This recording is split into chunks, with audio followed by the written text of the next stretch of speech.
অবশেষে টিকটক ইস্যুতে যুক্তরাষ্ট্রের কাছে হার মানতেই হলো চীনের। ওয়াশিংটনের নিয়ন্ত্রণেই যাচ্ছে টিকটকের মার্কিন মালিকানা।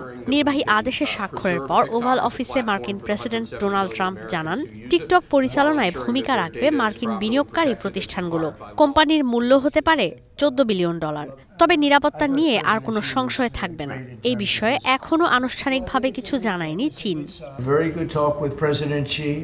প্রেসিডেন্ট শি জিনপিং এর সঙ্গে ফলপ্রসূ আলোচনা হয়েছে। আমরা পরস্পরকে সম্মান করি।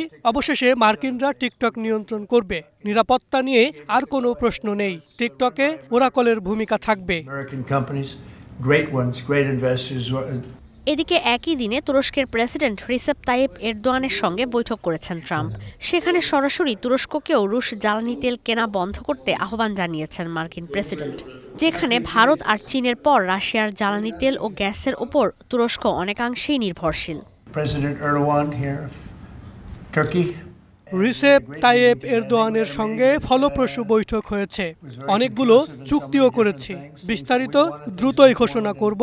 বিশ্বাস করি তিনি রাশিয়া থেকে তেল কেনা বন্ধ করবেন, কারণ তুরস্কের আরও অনেক উপায় রয়েছে। অন্যদিকে ব্র্যান্ডেড কিংবা পেটেন্টেড ফার্মাসিউটিক্যালস পণ্য আমদানিতে 1 অক্টোবর থেকে শতভাগ শুল্কের ঘোষণা দিয়েছেন ট্রাম্প। তবে যেসব ফার্মাসিউটিক্যালস কোম্পানি যুক্তরাষ্ট্রে বিনিয়োগ করছে বা প্ল্যান্ট তৈরির কাজ করছে, তারা এই শুল্কের বাইরে থাকছে। এছাড়াও ভারী ওজনের ট্রাক আমদানিতে 25% এবং কিচেন ও বাথরুম ক্যাবিনেটে 50% শুল্কের ঘোষণা দিয়েছেন তিনি। ফার্মাসিউটিক্যালস পণ্যে নতুন এই শুল্কের প্রভাব পড়বে ব্রিটেন, আয়ারল্যান্ড, জার্মানি, সুইজারল্যান্ড ও জাপানের বড় বড় ফার্মাসিউটিক্যালস পণ্যে। গেল বছরও যুক্তরাষ্ট্রে $6 বিলিয়ন ফার্মাসিউটিক্যালস পণ্য রপ্তানি করেছে ব্রিটেন। এদিকে যুক্তরাষ্ট্র গেল বছরও $213 বিলিয়ন ফার্মাসিউটিক্যালস পণ্য আমদানি করেছে। ঈশিতা ব্রহ্ম, স্টার নিউজ।